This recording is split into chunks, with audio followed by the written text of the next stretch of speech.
Thiyagu book சென்டருக்கு வந்து ஒரு 15-17 வருஷத்துக்கு முன்னாடி வர வேண்டிய ஒரு சூழல். ஒன்றும் என்னுடைய ஆய்வு சார்ந்து வந்தேன் நான். லாசா ராமாமிர்தத்துடைய சிறப்பு சிறுகதைகள்னு அந்த காலத்தில், அதாவது நான் சொல்கிறது 89ல் போட்டிருந்தாங்க. சிறப்பு சிறுகதைகள்னே 2 போட்டிருந்தாங்க. அதில் ஒன்று வந்து என்கிட்ட மிஸ் ஆயிடுச்சு.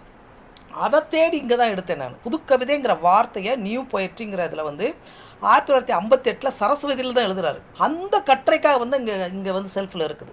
அப்போ வந்து அந்த பச்சை அட்டை போட்டது சரஸ்வதி. தியாகு நூலகத்துக்கு நான் வந்தது. எனக்கான புத்தகங்கள் இருந்தது. மிக முக்கியமாக கிளாசிக் லிட்ரேச்சர், அதாவது நவீன இலக்கியத்தில் வந்து ஒரு நூற்றாண்டு காலத்தினுடைய ஒரு தொகுப்பு நூல்களோ, நாவல்களோ, சிறுகதையோ, அதை புதுசாக வந்த வெரைட்டியோ எல்லாமே இருந்தது. சிலப்பதிகாரம் வந்து 1919 போட்ட ஒரு ஒரு ஒரு பப்ளிஷ் என்கிட்ட இருக்குன்னா அது பெருமைக்குரிய விஷயம். இதெல்லாம் வந்து ஃபாரினில் வந்து ஒரு பெரிய விஷயமா பார்க்குறாங்க. முதல் எடிஷனால அவ்வளோ பார்க்குறாங்க. இதில் எத்தனை புத்தகங்கள் முதல் எடிஷன் இருக்குது? நீங்கள் உள்ளே போய் பார்த்தீங்கன்னா அத்தனை புத்தகங்கள் முதல் எடிஷன் இருக்குது.